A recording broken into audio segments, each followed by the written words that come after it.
안녕하세요. 반갑습니다.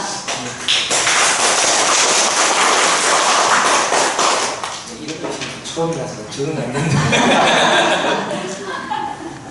네, 좀 1시간 동안 환경 문제와 쓰레기 문제에 대해서 한번 살펴보도록 하겠습니다. 1시간이 너무 짧아서 지금 제가 엄청나게 빠르게 네, 강의를 할 텐데요. 1시간 안에 마칠 수 있을지 잘 모르겠습니다. 먼저 환경 위기 관련해서 한번 살펴보겠습니다. 1950년대 이후부터 인간의 자원 소비와 이로 인한 환경 문제가 이전 시기와는 비교할 수 없을 정도로 급증을 하게 돼요. 이것을 인간에 의한 거대한 가속이 일어났다 이렇게 표현을 합니다. 지구 시스템의 붕괴를 향한 거대한 가속이 1950년대 이후부터 시작되었다는 거죠. 자원 소비의 급증은 자원 고갈의 위기와 생태 환경 위기, 쌍둥이 위기를 초래한다 이렇게 이야기를 하고요. 환경 위기와 관련해서는 기후 위기, 환경 오염, 생물 다양성 손실 이 세 가지를 묶어서 유엔에서는 삼중행성 위기라는 단어를 사용을 합니다. 이걸 한 문장으로 표현하면 우물은 말라가고 있는데 욕조의 물은 넘쳐나고 있다 이런 얘기죠. 자원은 고갈되어 가고 있는데 쓰레기는 넘쳐나는 것이죠. 그러니까 우물을 계속 할 거냐 욕조의 크기를 키울 거냐 그러지 말고 수도꼭지를 잠가야 된다. 그러니까 인간의 자원 소비가 통제되지 않으면 이 문제가 해결되기 어렵다라는 것이죠. 왼쪽의 사진은 뭘까요? 코끼리 다리를 잘라서 탁자로 만든 거예요. 인간이 얼마만큼 생태계를 유린하고 있는가라는 것을 잘 보여주는 것이고, 삼중행성 위기를 다른 말로 인류세 위기라고 하고도 이야기를 합니다. 이거 얘기하면 길어지니까 이런 단어가 있다. 1900년에 인간이 1년 동안 70억 톤의 자원을 썼다면 지금은 1000억 톤을 쓰고 있고요. 2060년이 되면 2000억 톤으로 증가할 거라고 봅니다. 30년에서 40년 주기로 인간의 자원 소비가 2배씩 증가를 하고 있는 것이죠. 그러니까 100억 톤에서 200억 톤으로 자원 소비가 증가하는 거하고 1000억 톤에서 2000억 톤으로 증가하는 것은 전혀 다른 차원의 문제가 되는 것이죠. 유선전화기 만드는 데는 10가지 금속이 들어갔는데요. 휴대폰을 만드는 데는 29가지가 들어가요. 지금 우리가 쓰는 스마트폰을 만드는 데는 54가지가 들어갑니다.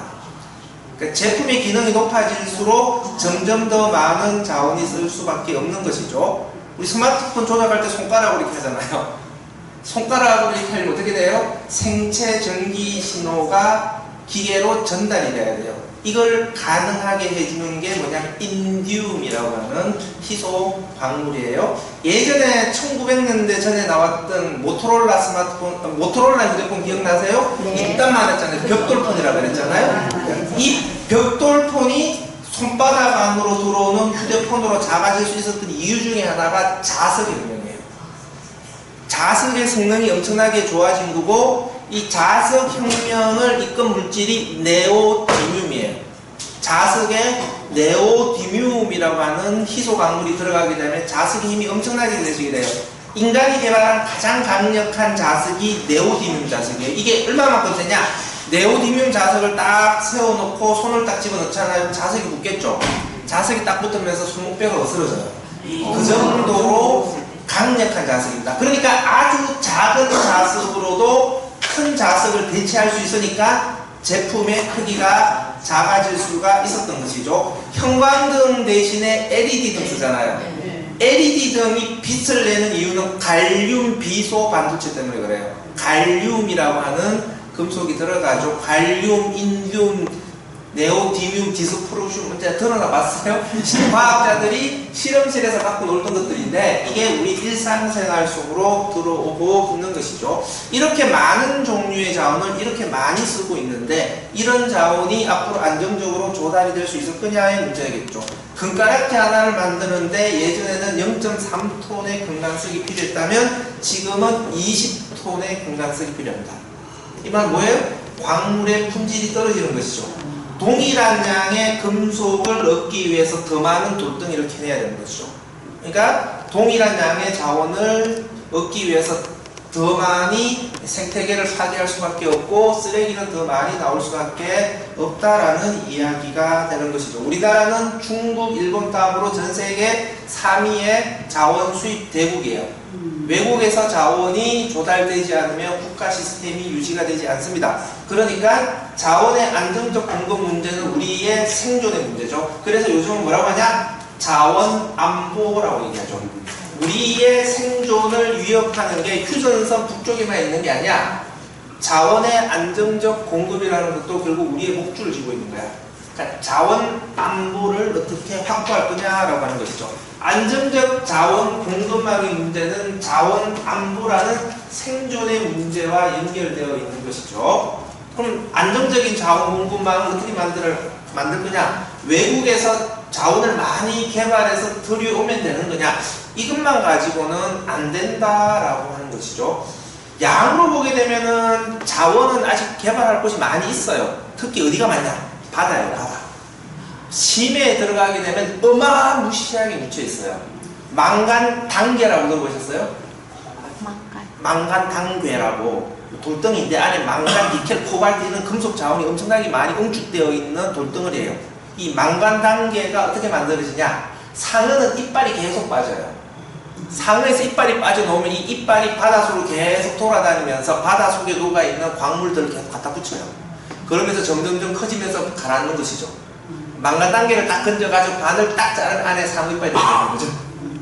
요게 수천만 년, 수백만 년에 걸쳐서 이 망간 단계가 만들어져서 바닷속으로 계속 가라앉는 거죠. 그러니까 이 바닷속에는 이 망간 단계가 어마무시하게 묻혀 있어요. 하와이 근처에 있는 망간 단계만 싹 긁어 모아도 육지 전체에 묻혀 있는 니켈보다 더 많은 자원을 얻을 수 있다. 이렇게까지 얘기를 하거든요. 근데 문제는 심해에 묻혀 있는 이 망간 단계를 긁어내도 괜찮은 거냐? 심해 생태계에 아무런 영향을 안 줄 거냐? 이 문제거든요. 작년에 나온 논문에 따르면은 망간 단계가 바닷속에 그냥 조용히 묻혀 있는 것이 아니라 심해 환경에 산소를 공급하는 역할을 하더라. 망간 단계를 긁어내버리면은 심해에 산소가 공급이 되지 않으니까 심해 생태계가 타격을 받게 되는 것이죠. 그러니까 안정적인 자원 공급망을 만들어야 된다라고 하는 것에 전제 조건이 있는 것이죠. 환경에 충격을 주지 않으면서 자원을 조달할 수 있는 방법을 찾아야 된다는 거거든요. 이게 뭐냐? 재활용이라는 것이죠. 그러니까 땅 밑에 묻혀있는 자원을 보지 말고 땅 위에 있는 쓰레기에서 자원을 끌고 와야 된다. 재생자원 중심의 자원 공급망을 만들어야 된다라고 하는 것이죠. 쓰레기에서 자원을 추출하는 것은 도시에서 새로운 광산을 개발하는 거야. 그래서 재활용을 도시 광산이라고 해요. 재활용이 도시 광산이면 재활용하신 분들은 도시 광부가 되는 거죠. 인체의 순환 흐름에 빗대게 되면은 광물에서 자원을 추출하는 것을 동맥산업, 쓰레기에서 자원을 추출하는 것은 정맥산업이 되는 것이죠. 그래서 도시광산, 정맥산업을 발전시켜야 돼. 결국 재활용을 잘해야 된다라고 하는 것이죠. 그러니까 재활용이라고 하는 것은 쓰레기 관리를 잘하자라고 하는 것에 한정된 환경 문제가 아니다. 자원 안보와 연결되어 있는 핵심 산업 문제가 되는 거죠. 그러니까 앞으로 재활용의 중요성은 점점점 커질 수밖에 없다. 그러니까 재활용은 환경 문제와 산업 문제 두 가지 문제로 봐야 된다. 앞으로 재활용을 잘하는 나라가 산업 경쟁력이 강한 나라가 될 것이다. 이게 앞으로의 중요한 흐름이 될 것이다 라고 하는 겁니다. 자, 이제 기후 문제 한번 보겠습니다. 2015년에 카자흐스탄에서 사슴 20만 마리가 떼 죽음을 당해요. 파스테우렐라균이라는 박테리아가 원인인데요. 이 박테리아는 사슴과 공생하는 박테리아예요. 공생이라고 하는 게 뭐예요? 그냥 사이좋게 오랫동안 잘 지내는 이웃이잖아요. 그런데 기후변화가 빠르게 진행되면서 이 박테리아는 기후변화에 적응을 못해서 미쳐버린 거예요. 그래서 눈이 뒤집어져 가지고 오랫동안 사이좋게 잘 지냈던 이웃한테 가서 칼로 푹 찔러버린 거죠. 이게 떼죽음 사건의 정말입니다. 기후변화가 방아쇠라면 파스테우렐라균은 총알과 같다. 이렇게 표현을 합니다. 지금처럼 기후변화가 빠르게 진행되면 어디서든 총알이 날라올지 모르는 것이고 인간은 이 총알로부터 안전할지 장담을 못한다라고 하는 것이죠. 빙하가 녹고 있잖아요. 빙하가 녹고 있으면 땅을 누르고 있는 압력이 사라지죠. 그러니까 땅 속에 있는 마그마가 분출을 하게 되죠. 이게 뭐예요? 화산폭발이죠. 그러니까 빙하가 녹으면서 앞으로 전 세계적으로 화산 폭발이 더 빈번해질 수밖에 없다라고 하는 겁니다. 그러니까 빙하가 녹으면서 빙하 속에 잠들어 있던 고대의 바이러스가 깨어나요. 인간은 이 바이러스의 면역 체계가 없는 거거든요. 시베리아에 가면 영구 동토층이라고 있잖아요. 1년 365일 꽁꽁 얼어 있는 땅이잖아요. 이 영구 동토층에는 땅 속에 뭐가 묻혀 있냐? 옛날에 죽었던 동물의 사체도 은상태로 묻혀 있어요. 이게 한 수십만 마리가 될 거다. 그러면 영구 동토층이 녹고 있으니까 땅 속에 묻혀 있던 고대 동물의 사체가 올라오는 것이죠. 수만 년 전에 죽었던 동물의 사체가 이제 땅 위로 올라오게 되는 것인데, 이 동물의 사체는 고대의 바이러스가 묻혀 있는 것이죠. 수년 전에 시베리아에서 이렇게 땅 위로 드러난 사슴 사체를 한 소년이 만지고 탄저균에 감염되어서 죽어요. 마을 주민들 수십 명이 탄저균에 감염됩니다. 일어날 수도 있다가 아니라 실제 일어나고 있다라고 하는 것이죠. 그러니까 기후변화로 인한 위협이라고 하는 것들은 우리가 생각하는 것 이상으로 다양하게 오고 있다라고 하는 겁니다. 날씨가 따뜻해지면서 열대 말라리아 모기가 북쪽으로 올라오고 있어요. 2050년이 되면 한국에도 열대 말라리아가 상륙할 거다 이렇게 얘기를 합니다. 우리나라에도 토종 말라리아가 있어요. 우리나라에서는 옛날부터 말라리아를 뭐라고 불렀어요? 학질이라고 했죠. 학을 떼다가 여기서 나왔어요. 세종대왕이 학질 연구를 엄청나게 하셨어요. 왜? 세종대왕 어머니 원경왕후가 학질로 돌아가셨거든요. 학을 떼다라는 표현에서 알 수 있듯이 학질은 우리나라에서도 무서운 병이에요. 그런데 우리나라 말라리아는 열대 말라리아와 비교하면 매우 순한 놈이에요. 열대 말라리아의 치사율이 훨씬 더 높습니다. 이 무서운 놈이 지금 북쪽으로 올라오고 있다라고 하는 것이죠. 2021년에는 미국에서 폭염 때문에 콜로라도 강의 수온이 급상승하면서 강물 속의 연어가 산채로 익어버려요. 2023년에는 한파 때문에 몽골 지역 가축 300만 마리가 얼어 죽어요. 작년에 원주에서는 송구폭우가 됩니다. 게릴라성 폭우가 극단적인 형태로 가는 것이죠. 한 지역이 아니라 한 동네 위로 폭우가 쏟아져요. 이 말은 날씨 예측이 안 된다. 날씨 예측이 안 되니까 재난 대응이 점점점 어려워지고 있다. 이런 이야기가 되는 것이죠. 자, 이제 플라스틱 문제 한번 볼까요? 플라스틱 소비량이 급증하면서 쓰레기 발생량도 증가하고 있는데 쓰레기 관리가 되고 있지 않다라고 하는 겁니다. 자, 왼쪽은 비닐을 묶어주고 고래의 위장 사진이에요. 고래나 거북이는 비닐을 삼키면 토해내지를 못해요. 그러니까 위장에 비닐이 계속 쌓이면서 나중에는 먹이를 먹지 못하고 굶어 죽는 것이죠. 알바트로스 새가 플라스틱 조각을 먹이로 착각해서 지 새끼한테 먹이는 거죠. 죽겠죠? 오른쪽은 이렇게 죽은 새끼 알바트로스 새 한 마리에서 나온 플라스틱 조각을 모아놓은 것이죠. 제일 왼쪽은 미역이에요. 미역 옆에 붙어 있는 건 플라스틱이에요. 가운데 비닐봉투가 물에 떠 있는데요. 물에서는 이 비닐봉투가 해파리로 보이는 거죠. 고무줄은 새들은 지렁이로 보는 거죠. 그래서 먹이로 착각해서 먹는 겁니다. 플라스틱이 자연환경에 버려지게 되면 형태로도 냄새로도 먹이와 구분이 안 돼요. 그러니까 자꾸 플라스틱을 주워 먹고 야생동물이나 해양생물들이 죽는 사태가 벌어지는 겁니다. 거물을 버리게 되면 거물에 걸려서 죽습니다. 이것을 유령업 고스트피싱이라고 이야기를 합니다. 플라스틱을 사용하게 되면 플라스틱 안에 들어가 있는 화학물질들이 삐져나와요. 이 플라스틱에서 삐져나오는 화학물질들 중에서 유해하다라고 우리가 겁내는 걸 뭐라고 그래요? 환경호르몬이라고 얘기하죠. 환경호르몬 중에서 제일 악명 높은 유명한 놈이 누구예요? 비스페놀 A라고 들어보셨어요? 에스트로겐 여성 호르몬과 유사한 작용을 한다. 그러니까 남자애들이 비스페놀에 많이 노출되면은 여자처럼 바뀌는 거예요. 환경 호르몬이 없는 무독성 플라스틱을 뭐라고 쓰나요? 비스프리 플라스틱이라고 하잖아요. 왜 비스프리예요? 비스페놀 A가 안 들어갔어요. 이런 의미예요. 그러니까 비스페놀 A가 너무 유명하다 보니까 비스페놀 A만 없으면 이거는 친환경 무독성 플라스틱이에요. 전자레인지에 돌려도 괜찮습니다. 안심하고 쓰세요. 이렇게 이야기를 하는데 그래도 되냐라고 하는 겁니다. 플라스틱에 인간이 인위적으로 첨가하는 화학물질의 종류가 16,000가지예요. 그 중에서 4,200가지는 유해한 것으로 평가받는 거고요. 11,000가지 종류는 유해한지 유해하지 않은지 잘 몰라요. 뭐 이런 상태에서 비스페놀 A만 조심하면 된다. 말도 안 되는 이야기가 되는 것이죠. 자, 여기에 지금 미세 플라스틱 문제가 얹어지게 됩니다. 크기가 5mm보다 작으면 미세 플라스틱이다 라고 얘기를 하는데 요즘은 하나를 더 구분해요. 1마이크로미터보다 작은 애들은 또 다시 나노 플라스틱이라고 이름을 붙여요. 초미세 플라스틱이다 라고 이야기를 하는 것이죠. 나노 플라스틱이 왜 중요하냐? 이게 우리 몸에 들어왔을 때 쌓일 가능성이 높은 게 나노 플라스틱이 되는 것이죠. 플라스틱이 우리 몸에 들어오면 어떻게 될까요? 플라스틱은 워낙 안정적인 물질이기 때문에 우리 몸에서 소화는 안 돼요. 그러니까 소화가 안 되면 어떻게 돼요? 아니, 똥으로 다 돌겠죠. 우리 몸에 들어온 플라스틱의 대부분은 똥으로 다 빠져나가요. 밭에서 똥 싸서 그냥 처형을 하고 하수처리 잘못하면서 바다로 가겠죠. 그런데 크기가 150 마이크로미터보다 작아지게 되면 우리 몸으로 흡수될 수가 있어요.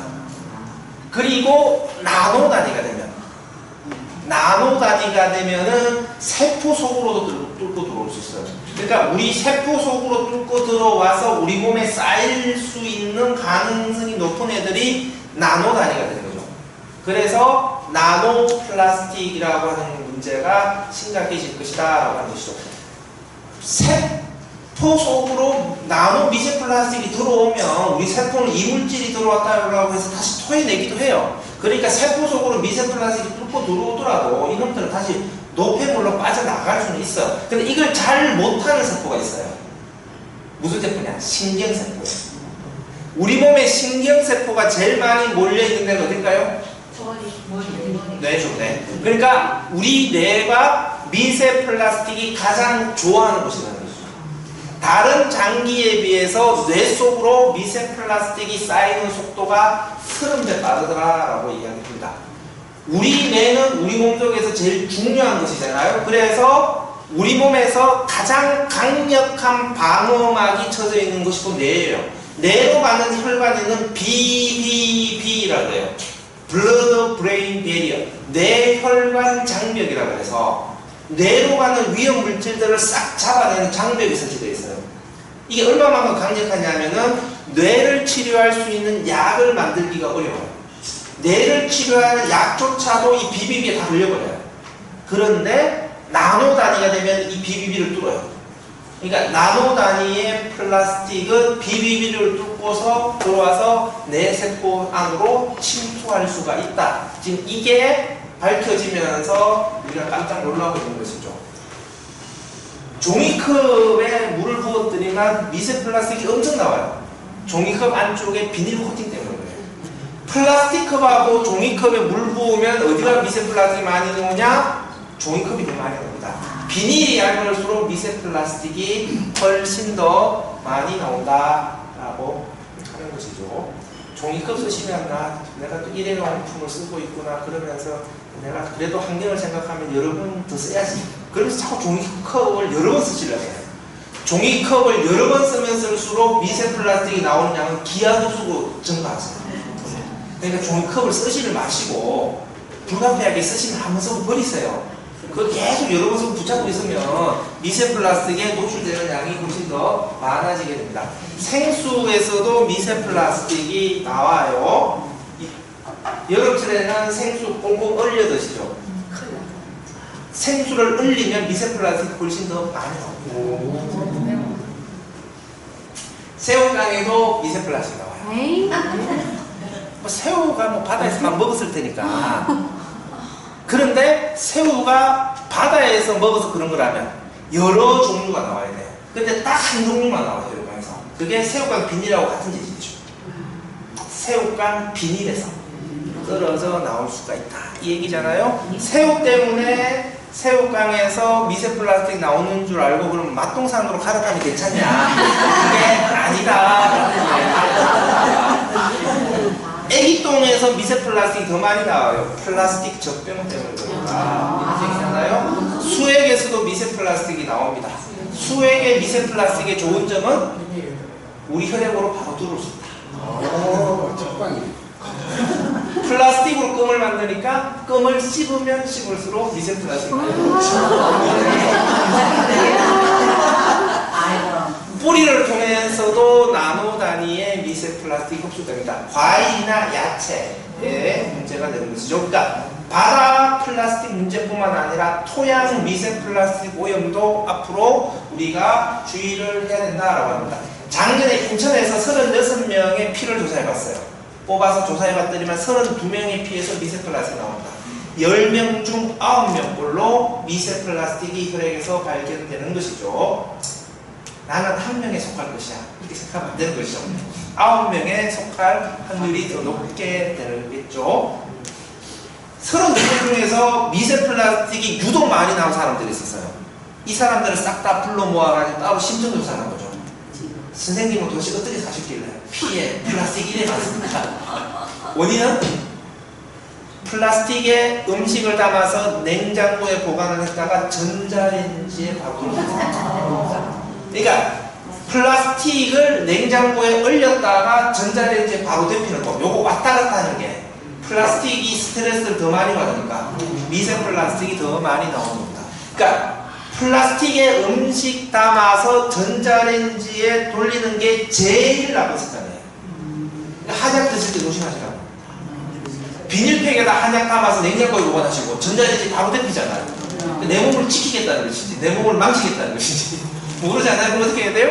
잘라서 컵에 따는 다음에 컵을 돌리셔야죠.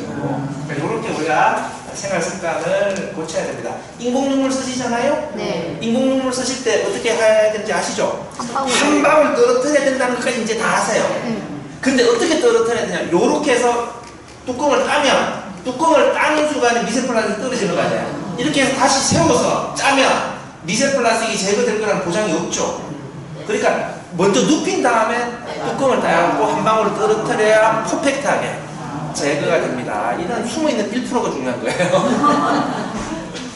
애들 키우는 집은 가자고기도 손으로 뜯지 말라 그래요. 손으로 뜯을 때 많이 떨어져요. 가위로 뜯어라. 이렇게 이야기를 합니다. 혈액 속에 미세 플라스틱이 돌아다니면 혈액 속에 지방을 뭉치게 만들어요. 이게 뭐예요?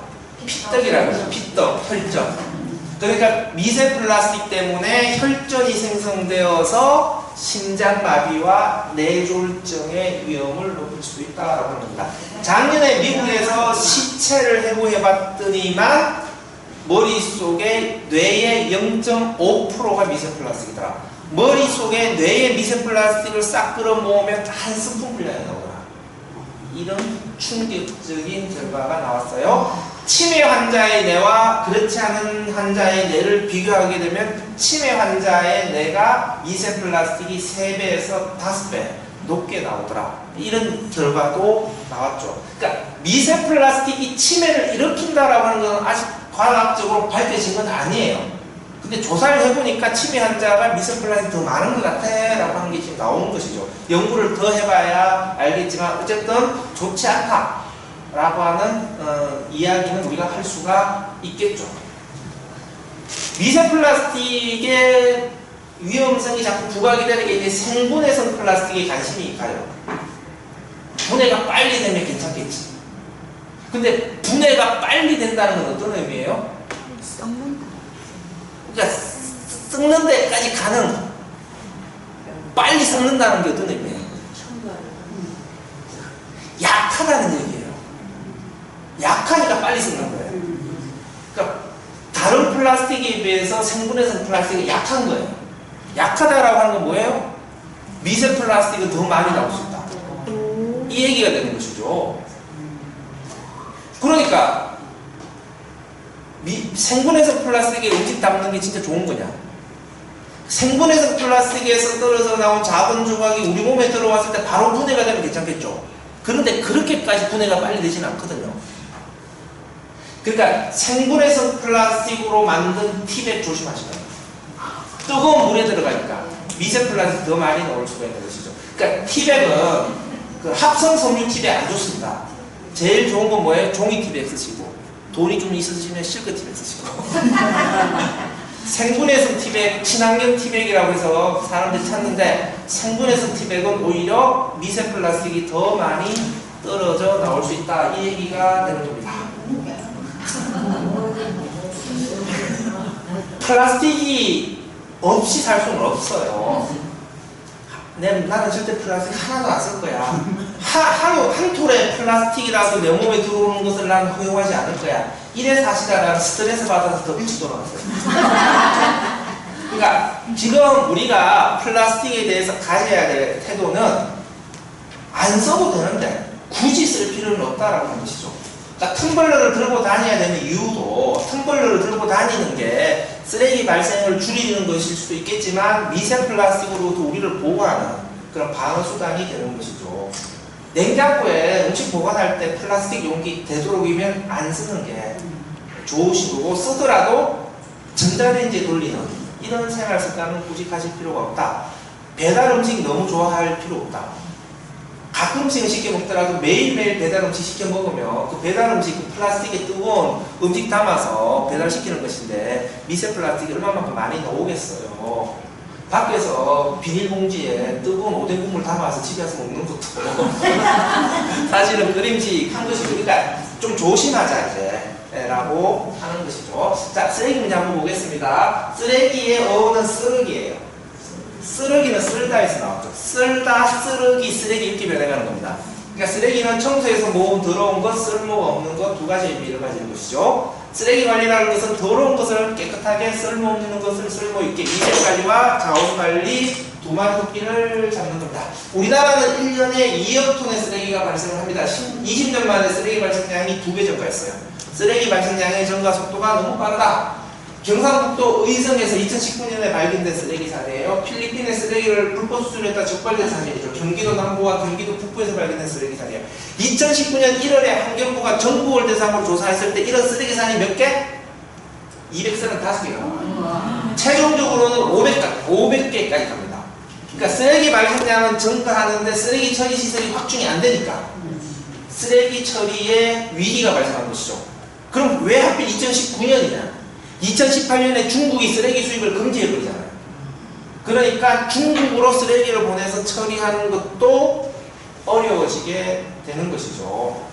그러니까 한국은 쓰레기 대란에 매우 취약한 나라구나.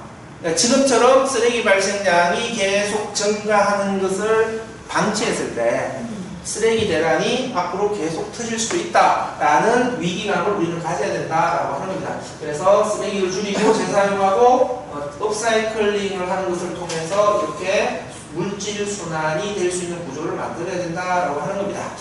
그 시작점이 이제 올바른 분리배출이 있는 것이죠. 분리배출에 대해서 한번 살펴보겠습니다. 우리가 쓰레기를 배출하면 선별장이라고 하는 곳에서 선별을 해서 재활용업체로 넘어갑니다. 그러니까 우리가 배출한 재활용품이 재활용이 되려면 선별장에서 선별이 될 수가 있어야 된다. 자, 일단 이 프로세스를 머릿속에 쫙 가지고 계셔야 돼요. 그래야 왜 그렇게 분리배출을 해야 되는지에 대해서 알 수가 있습니다. 먼저 용어부터 정리할게요. 자꾸 분리수거를 하려고 해요. 분리수거는 지자체가 하는 거예요. 우리는 배출을 하는 거예요. 그러니까 우리는 올바른 분리배출을 하셔야지 자꾸 분리수거를 하려고 하면 안 돼요. 그게 이상한 거예요. 분리수거를 열심히 하는 건 오지랖이 넓은 거예요. 우리는 분리배출을 열심히 해야 되고 지자체 보고 분리수거를 똑바로 해 라고 요구를 해야 됩니다. 분리배출 표시의 의미를 한번 볼까요? 분리배출 표시는 두 가지 의미예요. 첫 번째, 분리배출하면 재활용하겠습니다 라는 정부와 생산자의 약속이에요. 두 번째는 우리가 돈 냈다는 의미예요. 그러니까 제품의 가격에 재활용 비용이 들어가 있는 거예요. 그러니까 우리가 물건을 사면서 기업들한테 재활용 비용을 준 거예요. 기업들은 소비자들로부터 재활용 비용을 걷어서 이 돈을 가지고 재활용 업체를 지원해줘. 요게 생산자 책임 재활용 제도입니다. 생산자 책임 재활용 제도에는 저 분리배출 표시가 되어 있는 거거든요. 그러니까 정리하면 분리배출 표시가 되어 있다. 물건 사면서 내가 재활용 비용을 기업에게 지불했다. 이런 의미예요. 물건 사면서 재활용 비용을 냈으니까 쓰레기로 버릴 때는 공짜로 분리배출하는 게 맞죠. 물건 사면서 재활용 비용 내고 쓰레기 버리면서 쓰레기 처리 비용 내면 소비자가 이중 부담하는 거잖아요. 이걸 전문적으로 뭐라 그래요? 호구라고. 소비자가 호구되는 거예요. 그러니까 분리배출 표시라고 하는 거는 공짜로 분리배출할 수 있는 소비자의 권리를 표시한 거예요. 그러니까 분리배출은 소비자의 의무이면서 동시에 소비자의 권리가 될 수도 있다 이 얘기거든요. 자, 요 기본 개념을 일단 확실하게 정리하시고요. 또 나가보겠습니다. 자, 요거는 종량의 분토로 버리라는 얘기죠. 이거 재활용 안 돼. 이거 종량의 분토로 버려. 라고 하는 표시입니다. 직관적으로 명확해요. 요게 헷갈리는 거죠. 분리배출 표시 밑에 재활용 어려움이라고 적혀 있어요. 분리배출 하라는 얘기야, 쓰레기로 버리라는 얘기야? 쓰레기로 버리라는 얘기 있잖아요. 그러니까 요 표시가 있기 때문에 요건 쓰레기가 아니에요. 분리배출 하라는 얘기예요. 그럼 이건 뭔데? 물리적으로 재활용이 불가능하니까 종량제 봉투로 버려야 됩니다. 이 얘기가 아니고 그냥 재활용을 방해하는 요소가 있다. 그러니까 빨리 기업들 보고 빨리 고쳐라는 거. 기업들에게 그것을 압박하기 위해서 이 표시를 하는 것이지 소비자들 보고 종량제 봉투로 버려라는 의미에서 이 표시를 하는 게 아니다. 그러니까 분리배출 표시가 상위 표시니까 이건 일단 분리배출 하라는 얘기다. 술 먹고 드시는 거 있잖아요. 컨디션. 보시면 재활용 어려움이라고 되어 있어요. 아니 녹색병인데 이거 분리배출하면 재활용 잘 되는 거예요. 녹색병. 근데 왜 재활용병이냐? 마개 때문에 그래요. 자, 일단은 그 바카스라든지 비타500 같은 유리병 한번 볼까요? 거기 마개는 뭘로 돼 있어요? 알루미늄 마개잖아요. 자, 바카스 병 버릴 때 이 알루미늄 마개는 어떻게 해야 돼요? 닫아서 배출하셔야 돼요. 유리병에. 네. 진정하시고. 알루미늄 마개를 열어서 배출해버리면 알루미늄 마개를 그냥 배출하면 일단 부피 작죠. 알루미늄은 자석이 안 붙죠. 그러면 이 작은 놈을 선별장에서 골라낼 수 있을까요? 그러니까 쓰레기가 될 확률이 높아요. 그러면 유리병에 닫아서 배출하면 유리병 재활용 업체로 가겠죠. 그럼 유리병 재활용 업체에서 유리를 깨트리면서 마개는 떨어져 나오겠죠. 그러면 채로 치면 어떻게 될까요? 유리조각 다 떨어져 나갈 거고 마개는 걸리겠죠. 이렇게 해서 유리병 재활용 업체에서 알루미늄 마개를 따로 모으는 게 훨씬 더 효과적이다. 그래서 알루미늄 마개는 유리병에 닫아서 배출하는 게 더 좋다. 이렇게 정리가 되는 거예요. 그런데 컨디션 마개는 알루미늄에다가 플라스틱이 씌워져 있죠. 이걸 이중 마개라 그래요. 근데 이 놈은 플라스틱으로도 재활용이 안 되고 알루미늄으로 재활용 안 돼요. 쓰레기예요. 그러니까 컨디션 같은 거는 그냥 이 마개는 쓰레기로 버려야 돼요. 그러니까 괜히 알루미늄에 플라스틱 씌워가지고 쓰레기만 더 늘어난 거잖아요. 그거 하지 말라는 거죠. 그럼 쟤들은 왜 저렇게 이중마개를 만드느냐 물어봤더니만 술 먹고 나서 먹는 거니까 술 취한 사람이 마개 열다가 알루미늄에 손을 대면 어떡하냐. 소비자를 보호하기 위해서 그런 것이다. 그러면 소주는 아니 소주도 다 알루미늄 마개인데 그럼 술 마실 때부터 피가 흥건해야지 우리는. 그냥 예쁘게 만들어서 비싸게 팔아먹으려고 그런 거 하는 거잖아요. 그러니까 이런 거 하지 마라. 그러니까 재활용을 고려한 설계를 하라. 이런 의미에서 재활용 어려움 표시를 한 거고, 사실은 이게 마개는 종량제 봉투라 표시에 추가시켜줘야 돼요. 왜 재활용 어려움이냐? 마개 때문에 그런 겁니다 라고 이실직고를 해야죠. 그래서 이 표시 자체도 매우 불충분하다, 불성실하다. 그 표시에 좀 더 정확한 지침을 줘야 된다라고 하는 겁니다. 멸균팩의 재활용 어려움이라고 적혀 있어요. 근데 이거는 그냥 무시하세요. 환경부가 분류를 잘못한 겁니다. 멸균팩의 재활용 어려움 표시를 한 거는 우유팩에 섞이면 우유팩 재활용을 방해하기 때문에 재활용 어려움이라고 한 거거든요. 근데 지금 환경부 지침은 우유팩과 멸균팩은 각각 따로 분리해서 재활용해야 된다 이렇게 분리배출 지침이 잡혀 있거든요.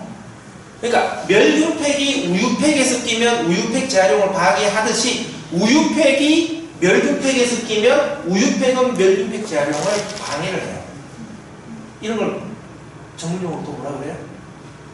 쌍방가실이라고 그래요.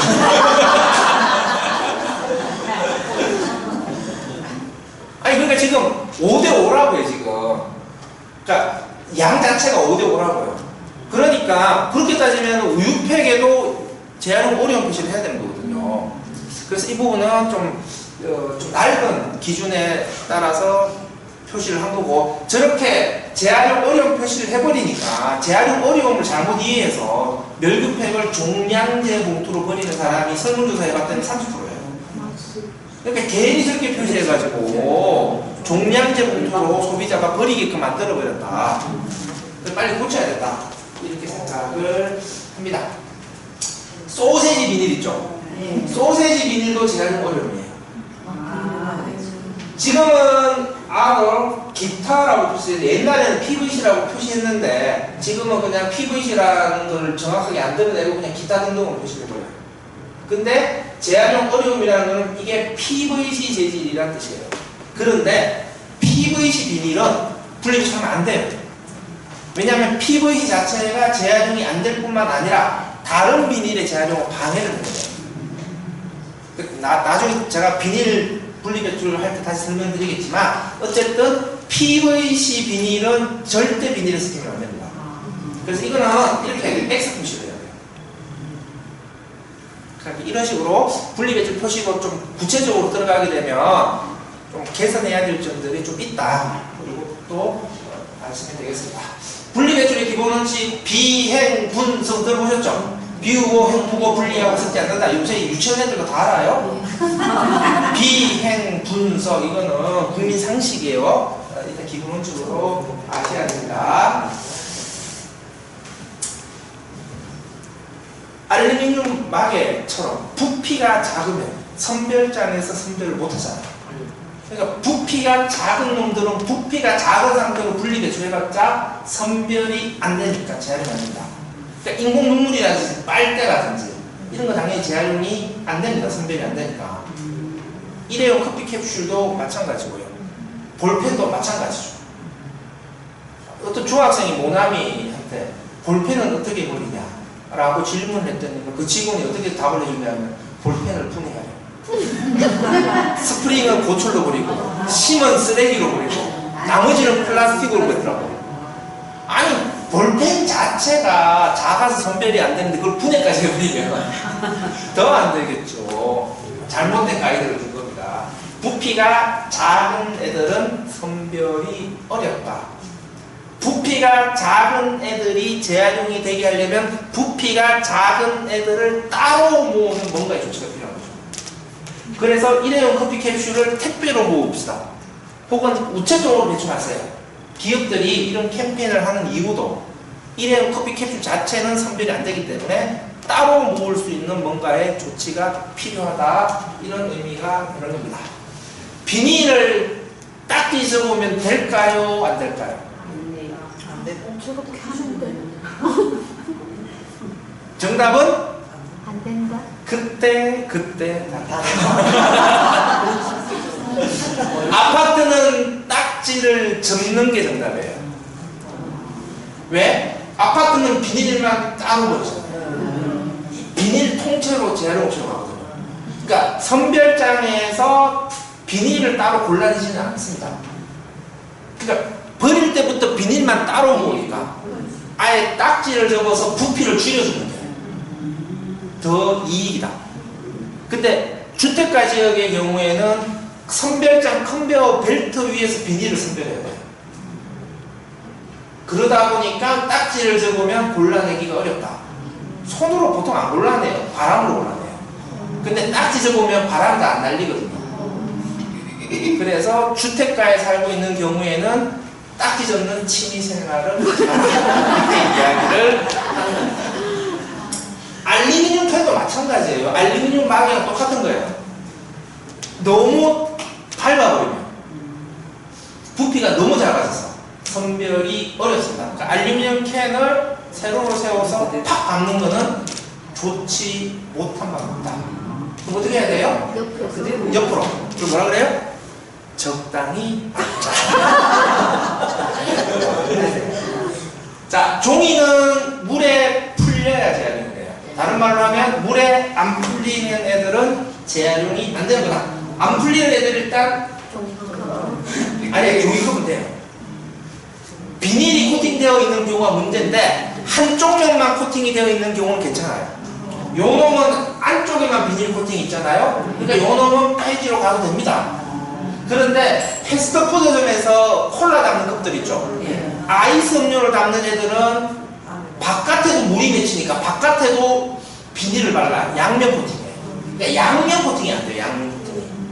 그러니까 양면 코팅이 되어 있는 애들은 안 된다. 그러니까 컵라면 용기라든지 이런 종이 용기는 단면 코팅이에요.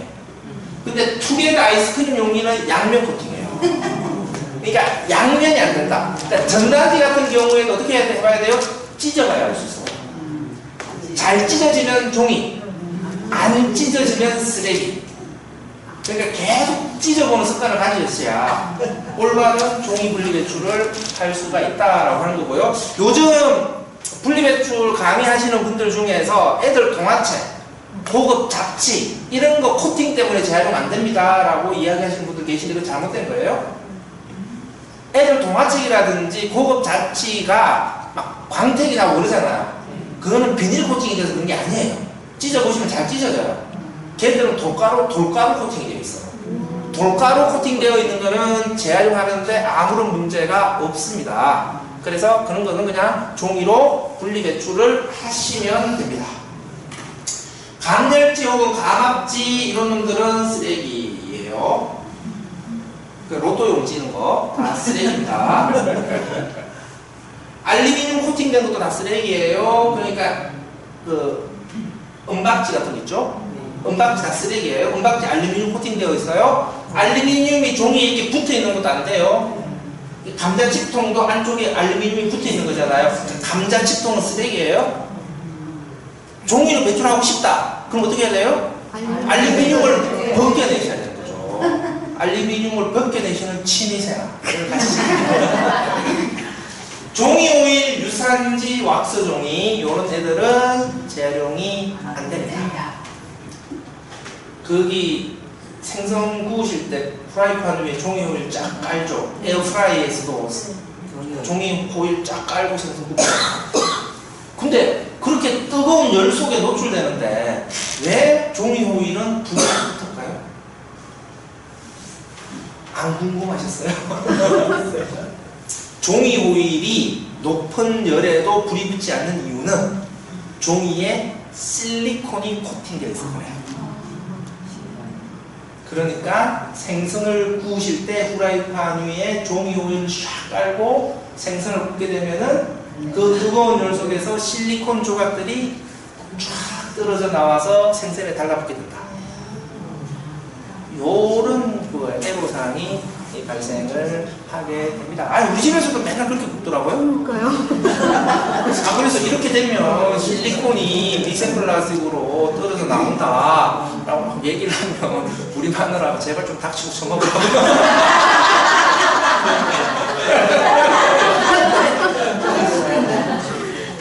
키친타월, 미용 티슈, 냅킨, 핸드타월 이런 애들을 뭐라고 하냐? 습항지라고 해요. 습항지. 물기가 있는 애들 닦는 애들이라서 물기에 강해야 돼요. 그러니까 물이 들어오더라도 안 풀려요. 그러니까 일반 폐기하고 섞이면 재활용이 안 된다. 그래서 얘들은 쓰레기다. 이런 얘기죠. 종이팩은 양면에 비닐이 코팅되어 있기 때문에 일반 폐지에 섞이면 안 된다. 종이팩도 우유팩과 멸균팩으로 구분이 된다라고 하는 거고요. 멸균팩은 양면 비닐 코팅에 알루미늄이 붙어 있는 거예요. 알루미늄은 어떤 역할을 하냐? 공기와 빛을 차단하는 역할을 해요. 공기와 빛이 차단된다라고 하는 것은 외부로부터 세균의 침투가 차단된다는 거예요. 그러니까 음료를 멸균한 다음에 집어넣고 밀봉을 해버리면 냉장고에 보관을 하지 않아도 안 상해요. 우유팩은 양면에 비닐만 코팅되어 있기 때문에 냉장고에 보관하지 않으면 상해버리잖아요. 요 차이가 있습니다. 그래서 우유팩과 멸균팩은 어쨌든 종이 재질과 구조가 달라서 섞이면 안 돼요. 따로 재활용을 해야 됩니다. 그러면 어떻게 해야 되냐? 제일 소비자 입장에서, 시민의 입장에서 제일 좋은 방법은 그냥 아파트의 경우에는 분리수거함이 설치되는 거예요. 분리배출 장소에 종이팩 수거함이 설치되는 거예요. 그러면 거기에 그냥 종이팩을 배출하면 아파트의 재활용품을 가져가는 업체가 이것을 우유팩과 멸균팩으로 선별해서 각각 제지회사로 보내면 되는 거죠. 요즘은 기계로 선별해요. 어떻게 기계로 선별할 수 있을까요? 빗을 쏘면 돼요. 빗을 쏘면은 멸균팩은 알루미늄 때문에 빛이 통과를 못하잖아요. 그러니까 센스가 딱 판단을 해서 요 놈은 멸균팩, 요 놈은 우유팩 탁탁탁 골라냅니다. 그래서 알아서 자동 선별을 할 수 있으니까 우리가 굳이 우유팩, 멸균팩을 선별할 필요는 없는 것이다. 그래서 아파트의 분리배출 장소에 종이팩 수거함이 설치되고 아파트의 재활용품을 가져가는 업체에게 우유팩과 멸균팩을 선별할 책임을 부여하는 게 시민의 입장에서 제일 좋은 거예요. 아니 우리가 유리병 버릴 때 백색, 녹색, 갈색 색깔별로 구분해서 버리지는 않잖아요. 플라스틱 배출할 때 PPP에서 이렇게 재질별로 구분해서 버리지는 않잖아요.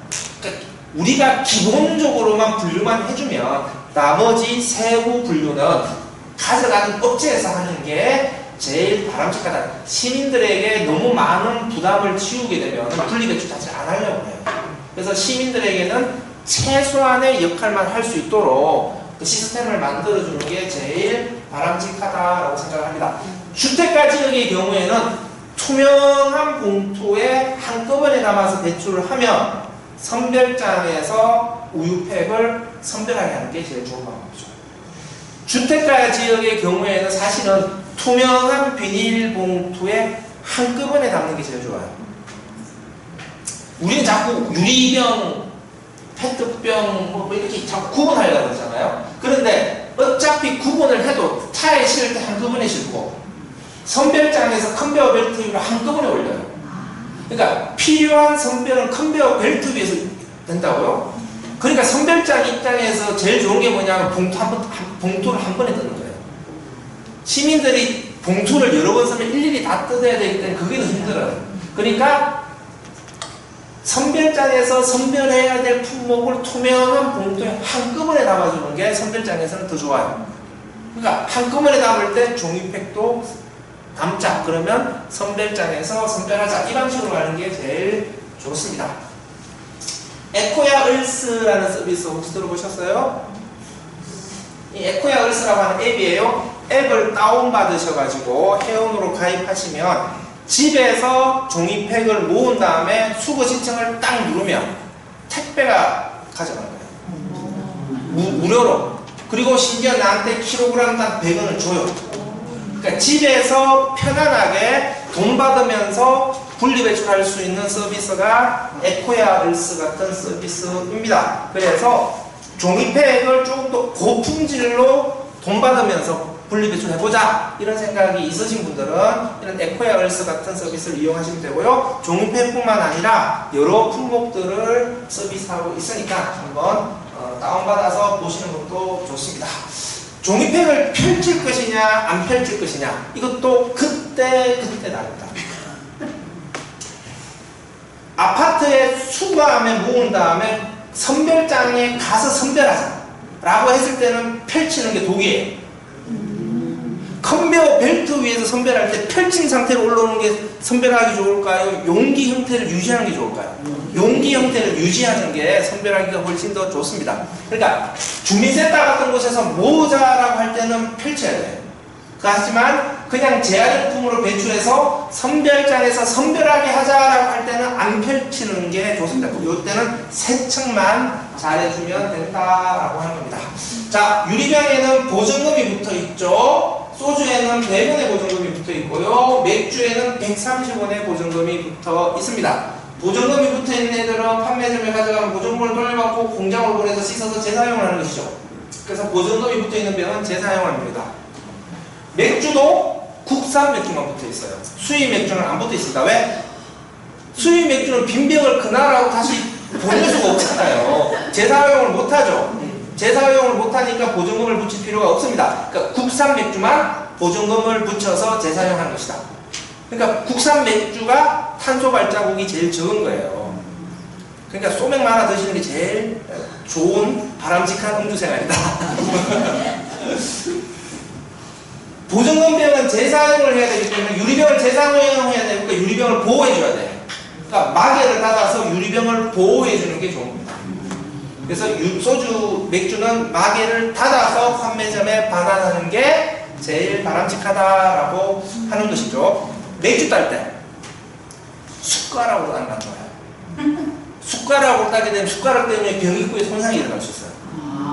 그래서 환경을 생각하시면 오픈으로 얌전하게 따시는 이런 생활 습관을 가지셔야 된다. 분리 배출된 유리병은 백색, 녹색, 갈색 세 가지 색깔로 선별한 다음에 녹여서 재활용을 합니다. 라벨 안 떼셔도 크게 문제 안 됩니다. 재활용 업체에서 재활용하는 과정에서 라벨 떨어져요. 그래서 막 물에 불렸다가 막 떼시고 하는데 그러실 필요까지는 없다. 그냥 막에 닫아서 그냥 배출을 하시면 된다. 내열유리 재활용 안 돼요. 유리병이 녹는 온도보다 높은 온도에서 녹아요. 안 녹아요. 유리 냄비, 유리 주전자는 내열유리라서 쓰레기다. 크리스탈 유리도 쓰레기입니다. 크리스탈 유리가 재활용이 안 되는 이유는 예뻐서 그래요. 크리스탈 유리는 왜 예쁘냐? 안에 납이 들어갔어요. 납유리예요. 녹일 때 납이 새어서 나오죠. 거울은 알루미늄이 코팅되어 있죠. 자, 그래서 내열유리, 크리스탈 유리, 거울 요 세 가지는 재활용이 안 되는 유리다. 페트병은 라벨은 벗겨서 이 라벨은 어디로? 비닐로. 그 다음에 마개는 닫아서. 페트병에 마개를 닫아서 배출하면 재활용 업체에서 한꺼번에 파쇄 세척을 할 거란 말이에요. 파쇄 세척을 하는 과정에서 마개 조각은 가벼워서 물에 둥둥 떠요. 페트 조각은 깔아앉아요. 그러니까 파쇄 세척을 할 때 마개는 뜨고 조각은 깔아앉으니까 병조각은 이렇게 구분이 돼서 각각 재활용할 수 있어요. 그러니까 페트병에도 역시 마개를 닫아서 배출하면 재활용 업체에서 알아서 분리해서 재활용을 한다라는 게 되는 거죠. 자, 그런데 이렇게 마개를 닫아버렸더니만 안에 공기가 빵빵해서 압축이 안 돼요. 그럼 어떻게 해야 돼요? 라벨 떼고 마개 떼고 발로 밟고 마개 닫고 요 순서대로.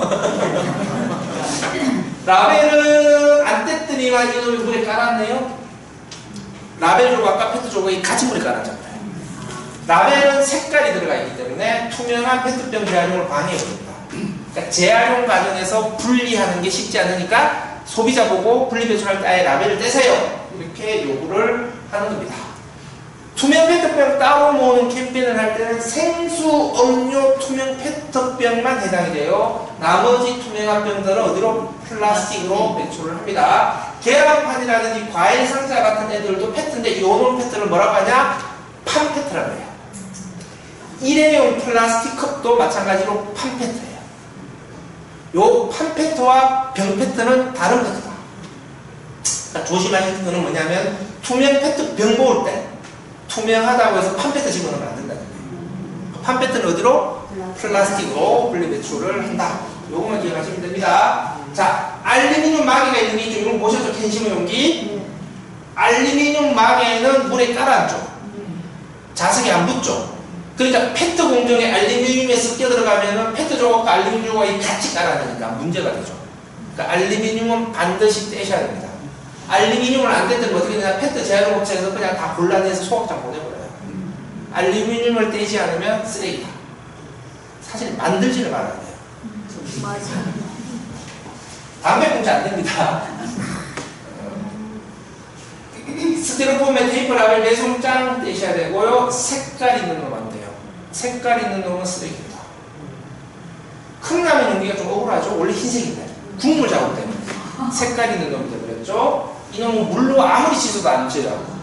카로티노이드 색소 때문에 그런데 이거는 햇볕에 말리면 없어져요. 물 세척을 하지 말고 햇볕 세척을 하자라고 하는데 안 먹고 말지 내가 그렇게까지 해야 되나 뭐 이런 생각도 들어요. 제 생각에는 그 스티로폼 컵라면 용기는 아예 사용을 금지시켜야 돼요. 왜? 제한도 어려운데 그걸 허용하냐. 이미 종이 용기로 대부분 다 바뀌어가고 있는데 왜 굳이 스티로폼 용기 사용을 허용하냐라는 거겠죠. 과일 그물망 과일 꽃받침대 요 놈은 스티로폼이 아닙니다. 스티로폼에 버리시면 안 돼요.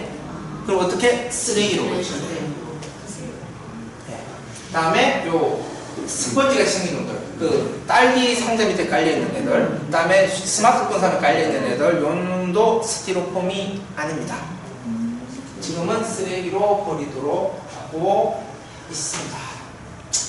P나 PP나 PS 같은 플라스틱은 색깔이 너무 다양해요. 그러니까 색깔 배분별을 못하죠. 한꺼번에 녹이니까 검은색이 나오겠죠. 배달 용기가 PP란 말이에요. 이놈도 음식을 담았으니까 국물 자국이 배어있을 수가 있겠죠. 그러면 저 국물 자국이 배어있으면 어떡하냐? 그냥 배출하시, 아니 씻어도 음식물 찌꺼기가 다 떨어져 나갔는데도 국물 자국이 배어있는 경우가 있잖아요. 이런 경우에 네가 이기나 내가 이기나 해보자. 끝까지 빡빡 씻을 거냐? 국물 자국이 배어있어도 괜찮다는 거예요. 왜? PP니까. PP는 색깔별 선별을 하지 않으니까 국물 자국이나 색깔이 문제가 안 된다. 그러니까 너무 사색결단을 하지 마시고 그냥 음식물 찌꺼기만 걷어내시고 분리배출을 하시면 되겠다 이겁니다. 다음에 양념이나 소스를 담은 작은 놈들 있죠. 그대로 배출하면 어떻게 돼요? 선별이 안 되죠. 그러니까 큰 통에 집어넣고 뚜껑을 탁 닫아서 묻어가기. 자, 비닐은 이렇게 그 가래떡 모양으로 성형한 다음에 유연탄을 대체하는 연료로 돼요. 태운다는 얘기예요. 우리가 분리배출한 비닐은 대부분 태우는 방식으로 재활용을 합니다. 그러니까 비닐의 분리배출 기준은 태우는데 방해가 되냐 안 되냐 이거예요. 태울 때 방해가 되는 게 PVC예요. 그러니까 PVC가 절대 비닐에 섞여 들어가면 안 된다 이 얘기예요. PVC로 되어 있는 게 랩이에요. 랩. 업소용 랩. 그러니까 업소용 랩은 절대 비닐에 섞으면 안 돼요. 첫 번째. 두 번째, PVC로 되어 있는 게 또 뭐라고 그랬죠? 소세지 비닐. 세 번째, 이건 뭐 대부분 쓰레기로 버리시긴 하는데 그래도 간혹 섞여 들어올 수가 있어요. 뭐다? 알약 포장. 알약 포장. 알약 포장 그거는 뭐 몰록하게 튀어나온 게 플라스틱이잖아요. 요 놈이 PVC예요. 그 밑에 알루미늄이 붙어 있는 거예요. 그래서 그 놈은 PVC 포장이에요.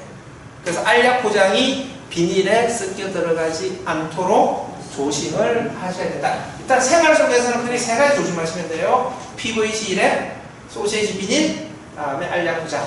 이런 게 우리 생활에서 쉽게 볼 수 있는 PVC로 되어 있는 소재니까 비닐에는 절대 섞여 들어가지 않도록 조심을 하자. 양파, 망은 비닐로 분리합니다. 비닐로 분리 좀 하시면 돼요. 예, 그동안 쓰레기로 버리셨다고 되게 억울해 하시는 분이 앞으로 자십니다.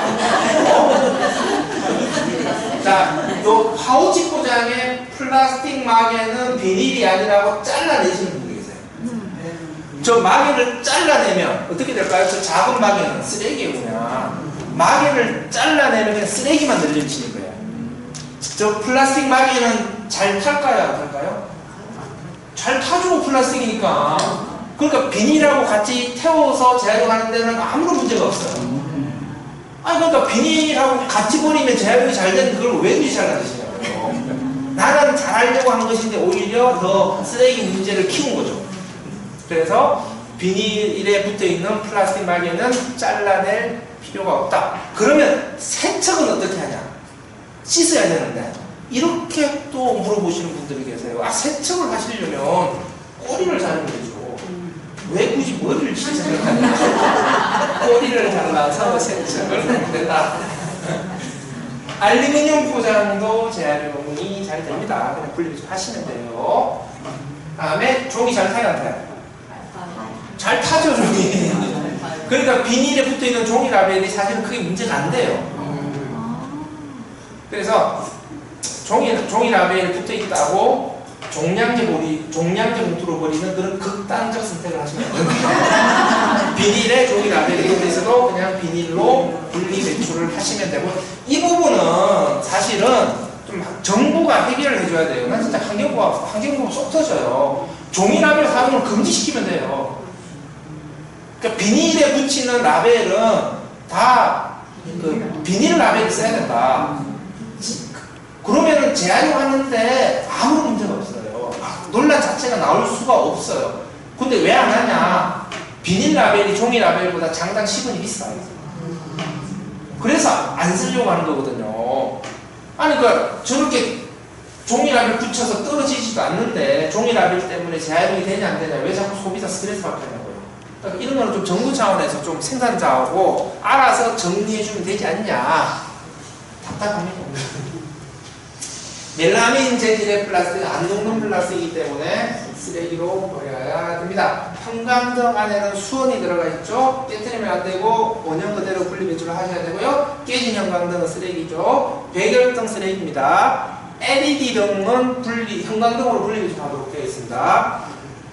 모든 건전지는 다 따로 모아서 건전지 수감으로 배출하시면 됩니다. 형광등 수감 밑에 건전지 수감 있죠. 보조 배터리, 휴대폰 보조 배터리도 건전지예요. 건전지로 배출하시면 되고요. 부풀어 오르면 안에 물이 들어갈 수 있어요. 물이 들어가게 되면 안에 있는 리튬 배터리하고 리튬하고 반응해서 폭발이 일어날 수 있어요. 그래서 내부로 잘 싼 다음에 건전지로 배출을 하셔야 됩니다.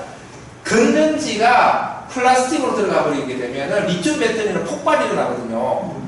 그러니까 플라스틱 재활용 공장에서 파쇄할 때 배터리를 쳐버리면 폭발이 일어나요. 지금 전 세계적으로 이 배터리 때문에 선별장이나 재활용업체에서 화재가 너무 많이 나요. 그래서 그 배터리는 절대 플라스틱에 집어넣으면 안 된다. 이거 주의하시면 되는데, 그래서 휴대폰 보조 배터리는 그 플라스틱이 넣으면 안 돼. 그건 다 쉽게 이해가 돼요. 애매한 게 배터리가 들어가 있는 제품들이에요. 배터리를 꺼낼 수도 없어요. 휴대용 손선풍기 있는 거 있잖아요. 전자담배. 아니면 요새 무선 이어폰.